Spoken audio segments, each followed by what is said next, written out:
Boa noite a todos. Que a paz de Jesus esteja conosco, não só agora, mas sempre. Principalmente nesse ano maravilhoso, que vai ser, já está decretado, será um ano maravilhoso. Bom, eu hoje vou contrariar um pouquinho a psicologia, né, a psicanálise, as informações acadêmicas. Porque nós estamos numa casa espírita.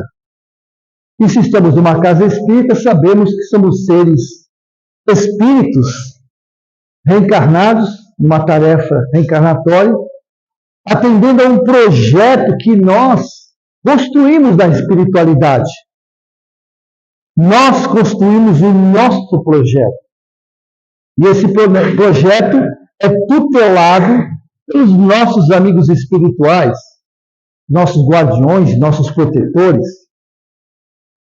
E muito se ouve, eu como também o neuroterapeuta, de que todos os nossos problemas psicológicos, emocionais, é trazido da nossa infância. Em parte não está errado. Mas aí pega quando dizem que os nossos pais são responsáveis por esse trauma. Aí faz um pouquinho da nossa realidade como espíritos milenares, onde temos uma família espiritual. Os nossos pais de hoje, na realidade, são companheiros de jornada. Os nossos filhos são companheiros de jornada. E nesse processo reencarnatório que vivenciamos, o nosso projeto reencarnatório tem um único objetivo, apenas um objetivo. Fazer com que eu, ou cada um de nós, nos tornemos pessoas melhores. Não melhores que os outros, mas melhores para os outros. Nós chegamos aqui no nosso planeta, na reencarnação, trazendo uma bagagem imensa, aonde nós necessitamos aparar as nossas má tendências, eliminar as nossas mazelas. E esse comprometimento nos leva a décadas, séculos, alguns nos dias de hoje, milênios, na espiritualidade, planejando, barganhando esse nosso projeto reencarnatório. Os nossos pais, que também não são perfeitos, assim como nós, também estão trabalhando para o seu processo evolutivo, individualmente, papai, mamãe, vovó, nossos irmãos, são seres com projetos individuais, intransferíveis. Muitas vezes nós, como pais, como avós, queremos eliminar os problemas que os nossos filhos estão vivenciando. Muitas vezes queremos impor a nossa vontade, porque eles estão fora do caminho que lhe fazem bem, e às vezes até estão. Só que a gente se desgasta, a gente nos abandona, nós nos abandonamos no nosso projeto, investindo em algo que nós não temos controle. Quem de nós aqui conseguiu convencer alguém com a palavra, ou principalmente com a imposição? Não conseguimos. Então, nesse projeto reencarnatório que me pertence, eu tenho sim os meus pais, os meus filhos, como ferramentas para me ajudar a me reconstruir. E muitos são nossos personal training. Faz com que eu enfrente meu orgulho, minha vaidade, minha arrogância, minha prepotência, tentando diminuir, eliminar fica difícil, né? Mas pelo menos diminuir essas lesões, essas insalubridades emocionais. Porém, a gente às vezes abandona o nosso projeto de trabalhar para reduzir essas má tendências, nos perdendo no caminho da mágoa, do rancor, às vezes do ódio, dentro da própria família, com os nossos irmãos, que fica mais fácil, né? Porque irmão a gente pode afastar de nossas vidas. Da sogra, do sogro, né? Dos parentes. Mas os filhos não. Eu nunca ouvi falar que existe ex-filho. Já vi ex-sogra, né? Ex-sogro, ex-marido, ex-esposa. Mas ex-filhos, mesmo que eu os abandone, mesmo que eu de alguma forma os renegue, tire da minha vida, ou até risque do meu testamento, jamais deixarão de ser nossos filhos. Porque está registrado no nosso inconsciente. E ele vivencia conosco. E nesse projeto reencarnatório, na qual eu passei décadas, séculos, que eu disse, alguns milênios, e eu busco na espiritualidade alguém que me receba aqui na matéria. Às vezes, nem faz parte de uma família recente, de outro passado, simplesmente me proporcionou essa possibilidade de reencarnar para trabalhar por mim. Por isso que muitas vezes vemos crianças nascendo, uma família grande, 12, 13 filhos, 9 filhos, 10 filhos, e de repente, do nada, 12 anos de idade, 14 anos de idade, eles saem pela vida. Eu conheço algumas pessoas que são do norte, nordeste, que não sabem nem onde os filhos estão, mas eles fizeram a tarefa deles. O que foi prometido na espiritualidade, talvez até num desdobramento onde o espírito reencarnante busca, de alguma forma, reencarnar, evidentemente, a princípio na família. Porque é na família que nós temos os nossos maiores compromissos.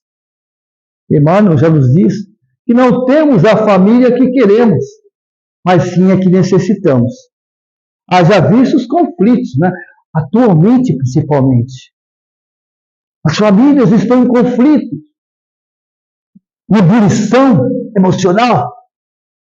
Consequentemente, a sociedade, que é uma referência da família, também está vivendo esse processo. E esse espírito que pediu, implorou, para que mamãe e papai o aceitassem, às vezes o pai quer, mas a mãe não dê, não, Deus me livre, esse cara não quer mais na minha vida. Ou o pai fala, não, comigo não, eu não vai reencarnar mais na minha família, não quero, você me deu muito trabalho, imagina se eu quero você de novo, não, já chega, eu não quero. E ele busca outra família.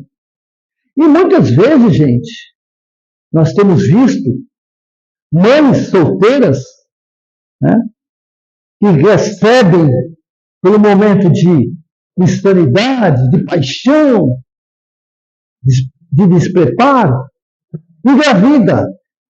E ninguém está preparado para aquela criança. Os pais nem pensar. O pai desaparece.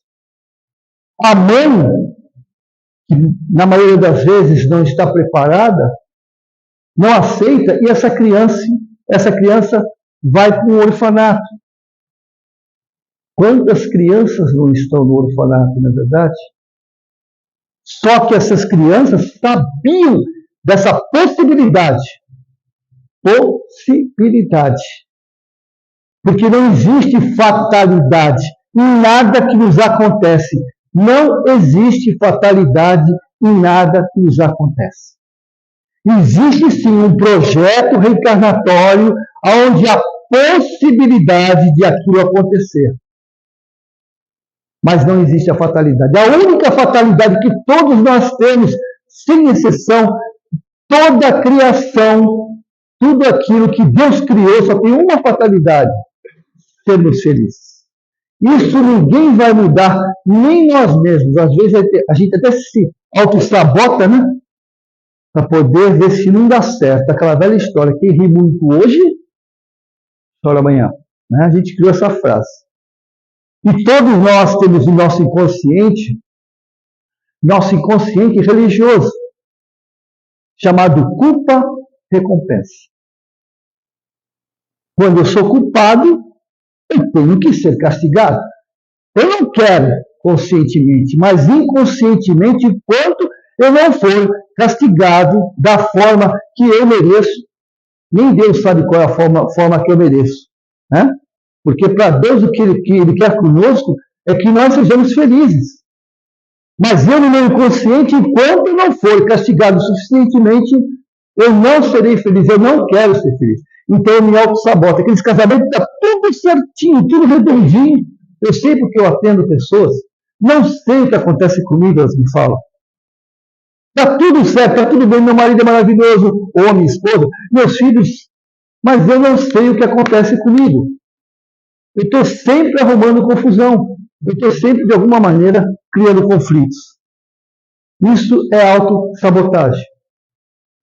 E o problema que é do inconsciente, e como tal, fica muito difícil de você conscientemente perceber.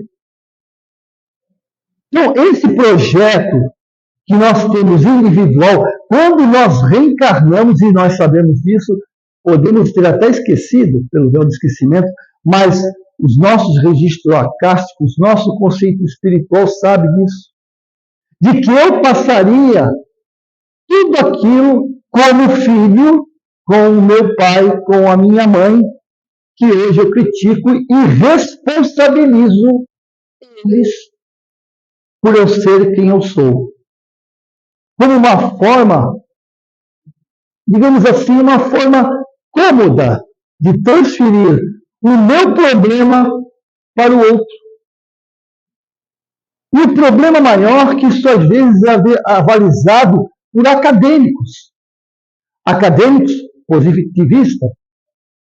Não por Joana de Ângeles, né, que é uma psicóloga do mundo espiritual, que através do Divaldo Franco nos traz tanta informação sobre o ser integral, não pela espiritualidade do livro dos espíritos, livro dos médiuns, não que nós tenhamos que ser médiuns para entender isso, ou até espíritas para entender isso, porque todos os tempos, todas as religiões, ela tem a sua origem educativa. Traz os seus pentateucos, nos dando informação. Então, quando se diz que uma mãe, que um pai é responsável, e eu aceito isso, eu estou abandonando o meu projeto reencarnatório. Simples assim. Porque eu sabia, primeiro, que ia passar por aquela situação familiar. Segundo, que aquelas pessoas, né, aqueles companheiros de jornada, são ferramentas de aprendizado, são provas, mas pode virar expiações. Se de alguma maneira eu abandonar esse projeto, comprometer esse projeto, vão se tornar expiações. E ao eu não perceber que eu que tenho que mudar, que eu que tenho que ressignificar, que eu tenho que ter resiliência para entender o que está acontecendo e, de alguma forma, aprender com isso, temos que lembrar que, quando desencarnarmos, não significa que aquela família que estamos vivenciando hoje será a família que nós encontraremos no mundo espiritual. E talvez nem seja a próxima família, daqui a algumas décadas ou séculos, em que nós iremos vivenciar. Então, esse momento é a maior oportunidade que nós temos de resgatar esses valores, de ressignificar, de aparar as arestas entre um e outro. Mas meu pai intolerante, mas minha mãe intolerante, meu irmão nem pensar, não quero saber. Meu irmão fez um monte de coisa, muitas coisas, que me magoaram, me machucaram, me feriram. Eu tinha ódio dele, hoje eu não tenho ódio mais. Não tenho mais ódio do meu irmão. Mas, ele lá, eu aqui. Eu até já perdoei, mas ele lá, eu aqui. Quando liga para mim, não estou. Não quero me aborrecer. Não estou, diz que eu não estou. Mas você não diz que perdoa? Não, perdoei. Mas ele não é dele. Né? E quem sabe, se esse meu principal projeto reencarnatório não era esse irmão. Será que eu não estou comprometendo o meu projeto reencarnatório? Mas eu me dou tão bem com meu pai. Minha mãe é maravilhosa. Nossa, somos assim, ó, carninha. Carninha. A minha irmã, nossa, esse é o amor da minha vida. Acho da encarnação que ela foi até minha esposa. Né?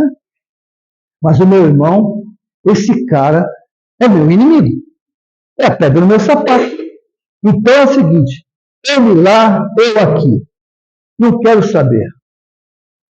Será que minha mãe é assim comigo para me dar força, energia, resiliência, para me poder, de alguma maneira, eliminar ou reduzir essas divergências que eu tenho com meu irmão? Será que essa minha parceira, minha irmã também, que eu devo ouvir, muitas vezes a gente escuta da minha mãe, mas não esquenta, é assim mesmo, não tem problema, né? É o jeito dele, não liga. Será que não são nossas ferramentas de apoio para vencer esse obstáculo? Então, nesse momento que a gente acha, a gente pensa, e as crianças estão crescendo assim, com essa mentalidade, de que eles não têm responsabilidade pelo que estão fazendo, têm justificativa pelo que estão fazendo. Se são revoltados, se procrastinam, né? Se são viciados, se são drogados, se caem nas drogas, se caem no álcool, mas eu sou alcoólatra, porque meu pai era alcoólatra. Eu bato na minha esposa porque eu via meu pai batendo na minha mãe. Então, isso, segundo a terapia, chama-se fidelidade emocional. Eu trago comigo as sequelas da minha infância.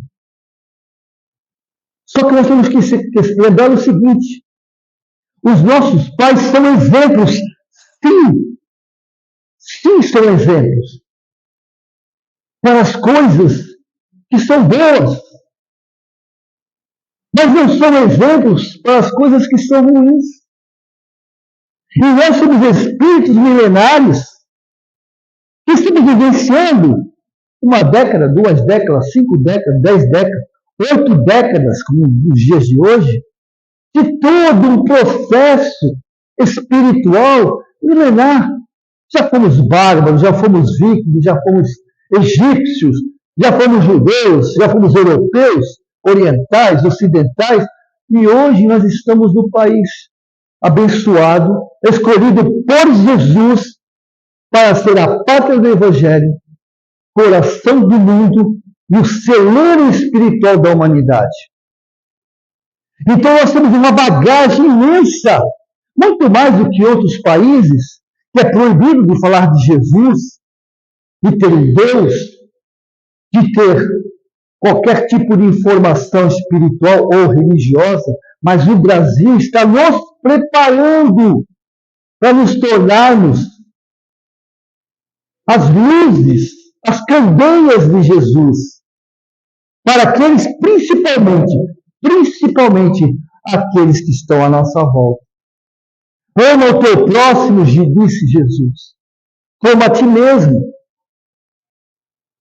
Quem é o nosso maior próximo, depois de nós, né? É aqueles que estão dentro da família. Onde está o maior resgate? No patrão? Na namorada?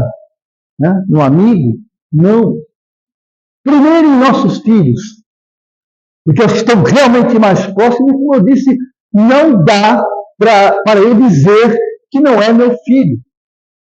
Depois, como eu costumo brincar, a mala sem alça, sem rodinha, que é os maridos, né? Tem que empurrar e não anda. Né? Mas, esses são os nossos primeiros compromissos. A nossa família, que nós necessitamos. Não temos que, evidente, que eu não estou falando aqui para a gente ser maltratado, escorraçado e abaixar a... Não é isso. Jesus nos alertou, quando deles a face esquerda, bater na face esquerda e a direita. Não que você dá para apanhar, mas mostre para aquele que está batendo como é o correto. demonstre, não reage. O que ele quer dizer é a reação. E no conflito, enquanto a gente não vê um caído, né, a gente fica até o final. Comigo é assim, bateu, levou. Não leva o desaforo para casa. Né, que a gente fala. Então, nesse processo reencarnatório que nós vivenciamos hoje, cada um de nós, individualmente, nós não podemos esquecer disso. Não é que nós tenhamos que abandonar a família, ao contrário, a família é o nosso alicerce, é nossas raízes, é a nossa base. Mas não podemos responsabilizar, perdão, não podemos, não é a palavra correta, não devemos responsabilizar aqueles que são as nossas referências, seja os pais, as mães, os avós, os padrastos, dizer que eles são responsáveis pelos meus fracassos, pelas minhas quedas, pela forma com que eu sou. Nós temos que perceber isso, nós temos que observar o nosso comportamento. A gente observa muito o comportamento do outro. Demais. Fulano é assim, doutor é assim. Agora que a internet, então, a gente está fazendo aquilo que Jesus mandou, né? Orar e vigiar. Né? Estamos nunca orando tanto pela gente, não é verdade? Me livra, pelo amor de Deus, Senhor. Que não chegue no Brasil essa guerra, que não... a gente ora o tempo todo. E também vigia. É só pegar o celular que, né? Nós sabemos do mundo que está acontecendo lá na China, estamos sabendo. Então nós nunca vigiamos tanto. Só que Jesus não pensou, vou até falar uma blasfêmia aqui, ele não pensou bem nisso, né? Ele falou assim, que quando ele falou orar e vigiar, ele quis dizer o seguinte: orai por aqueles que você não consegue fazer nada, você não tem poder sobre ele, porque eu tenho esse poder, mas respeito a decisão dele. E Jesus podia fazer assim, ó, resolvia o problema do mundo, podia? Não precisa nem instalar o dedo, é só ele olhar dele assim, ó, pronto, acabou o problema. Não é verdade? Mas e por que ele não faz? Ele não faz porque ele nos respeita. Ele nos ama. Quem ama não critica. Quem ama não aponta, quem ama não culpa. Simplesmente ama e respeita. Ele deu o maior exemplo da mulher adúltera, supostamente adúltera, né? Supostamente. E na realidade, um adultério daquela época era diferente. Né? O homem podia andar com quem quisesse, mas na hora que pegasse a mulher, pô, ela sofria. Supostamente adulta. E ele, no final, após ela não ser apedrejada, o que ele disse para ela? Nem eu, o governador planetário não falou, né? Mas o Rabi, o Messias, o governador planetário, nem eu vou te julgar. Mas, olha só, uma frase que às vezes passa desapercebido: vá e não peques mais.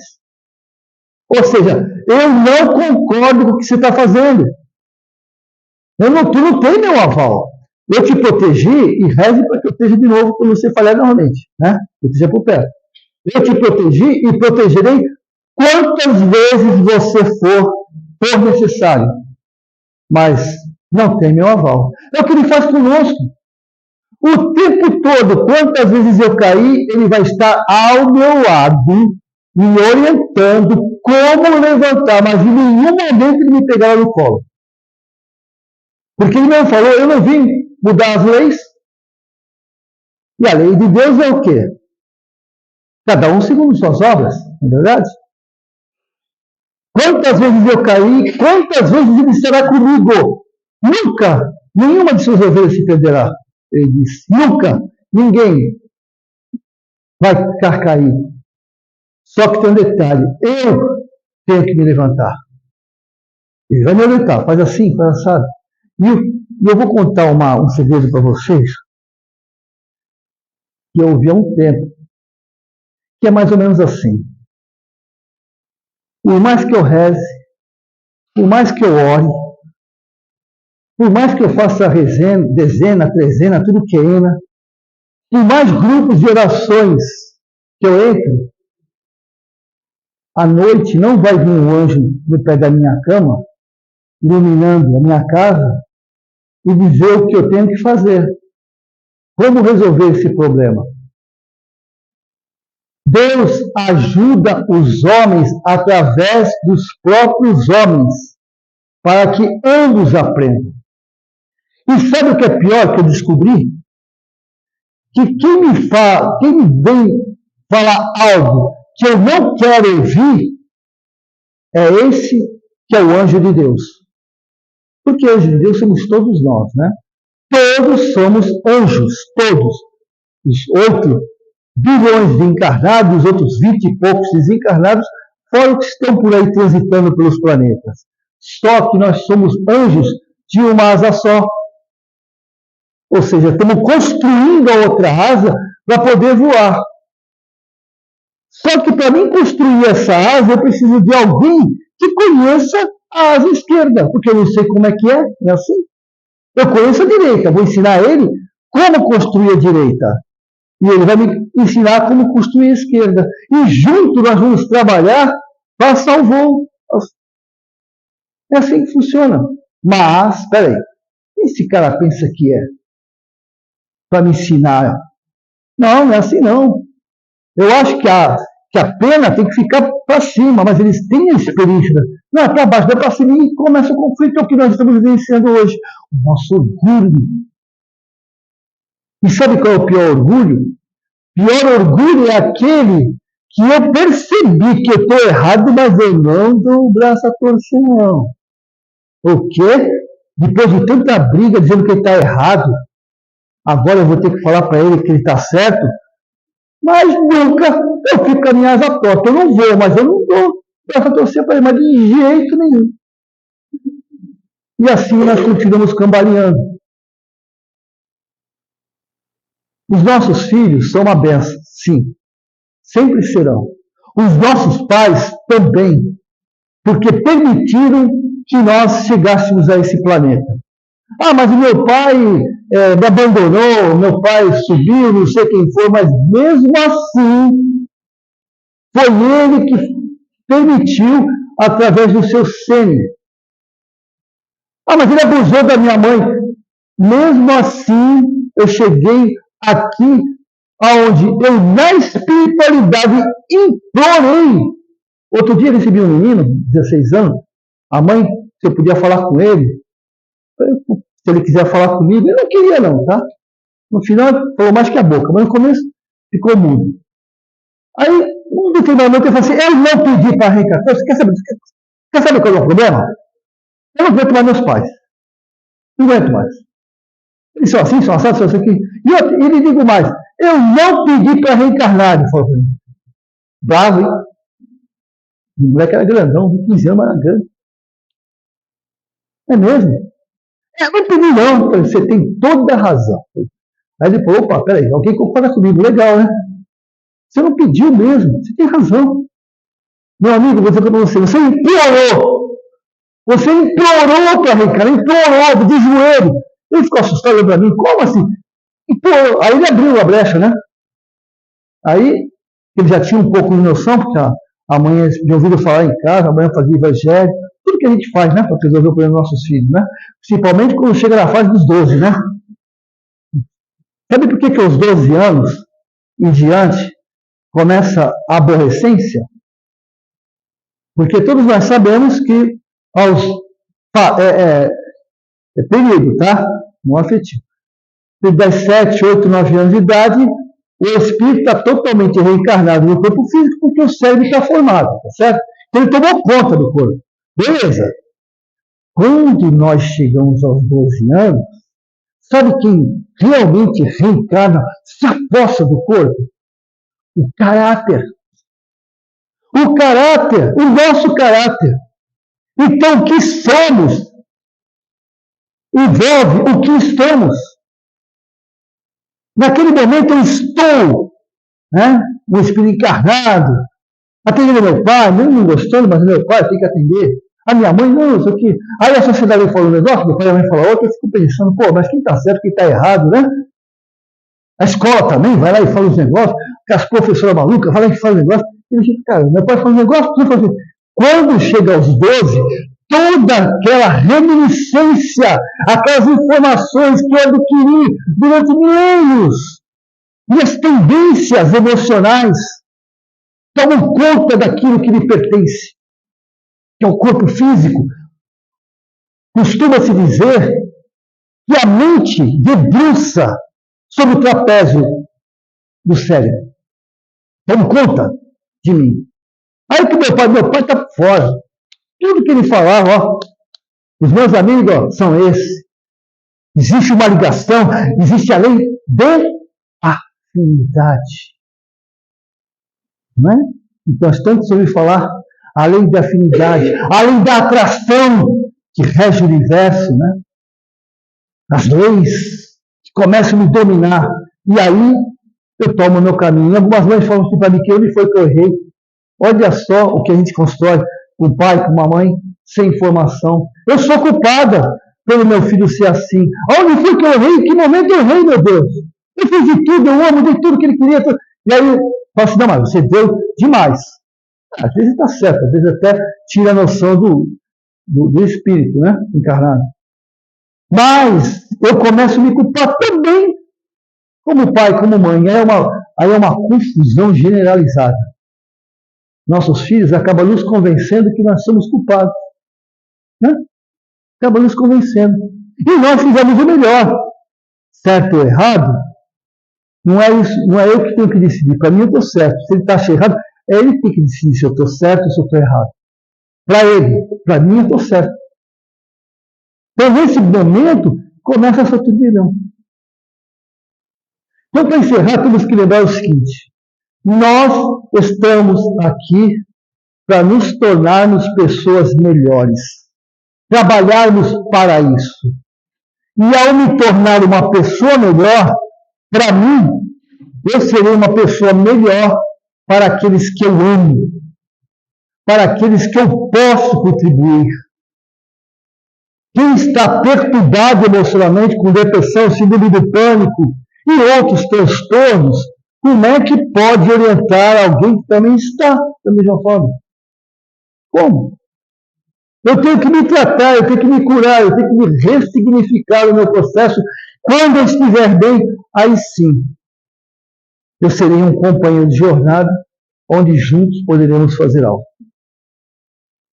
Que Deus, nosso Pai, que Jesus, nosso Mestre, que é o nosso grande companheiro, esteja sempre conosco, esteja sempre em nossos lares, como esteve hoje, nessa meia hora em que nós conversamos, enquanto eu prendi um pouco a atenção de vocês, esses amigos espirituais dessa casa, junto com os nossos familiares, muitos familiares estão aqui, né, que são os nossos protetores, foram até os nossos lares, levaram a luz de Jesus, fizeram uma asepsia, uma limpeza, removendo miasmas, energia deletéria, formas de pensamentos negativos, desarmonia, retiraram completamente.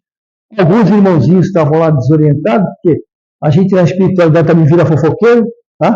Quando vê confusão na casa de alguém, eles estão passando na rua para confusão, vamos ver, eles entram e ficam às vezes até insuflando, e não tem nada a ver com obsessor, não, viu, gente? É gente fofoqueira, porque o fofoqueiro daqui desencana, vai ser fofoqueiro lá. Apesar que não tem espírita, eu já descobri, me falaram, eu acredito, não tem espírita fofoqueiro, né? A gente faz uma análise da situação, não é verdade? Então, essas energias já foram dissipadas, esses irmãozinhos foram retirados com amor, com carinho.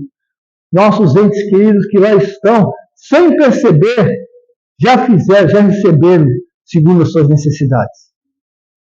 Que Deus os abençoe, que a luz de Jesus continue em vossos corações. Muito obrigado e com Deus.